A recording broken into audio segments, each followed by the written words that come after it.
નમસ્કાર, કેશોદમાંથી મહત્વના સમાચાર મળી રહ્યા છે। કેશોદના અખોદર ગામની પ્રાથમિક શાળામાં ગાંધી જયંતિ નિમિત્તે વિદ્યાર્થીઓ અને વાલીઓએ તાળાબંધી કરી હતી।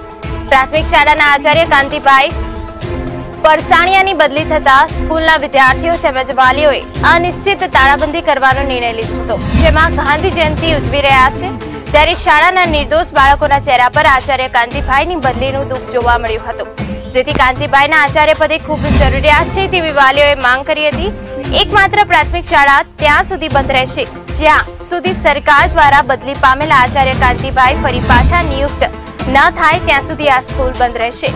આજે ગાંધી જયંતિનો દિવસ છે અને ત્યારે બાળકોના ચહેરા ઉપર દુઃખની લાગણી જોવા મળી છે, ફક્ત ને ફક્ત શાળાના આચાર્ય કાંતિભાઈ પરસાણિયાની બદલી થતા તો વિદ્યાર્થીઓ અને વાલીઓ દ્વારા કહેવામાં આવી રહ્યું છે કે તેઓની આ પ્રાથમિક શાળામાં ખૂબ જરૂરિયાત છે।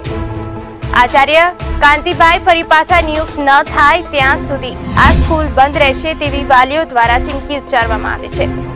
તો અખોદર પ્રાથમિક શાળામાં વાલીઓ દ્વારા તાળાબંધી કરવામાં આવી છે। ગાંધી જયંતિનો આજે દિવસ છે ત્યારે બાળકોના ચહેરા પર દુઃખની લાગણી જોવા મળી રહી છે।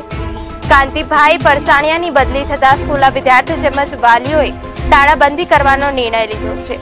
વાલીઓ દ્વારા કહેવામાં આવ્યું છે કે આ પ્રાથમિક શાળામાં આચાર્યની ખૂબ જરૂર છે। કાંતિભાઈ ફરી પાછા નિયુક્ત ન થાય ત્યાં સુધી આ સ્કૂલ બંધ રહેશે।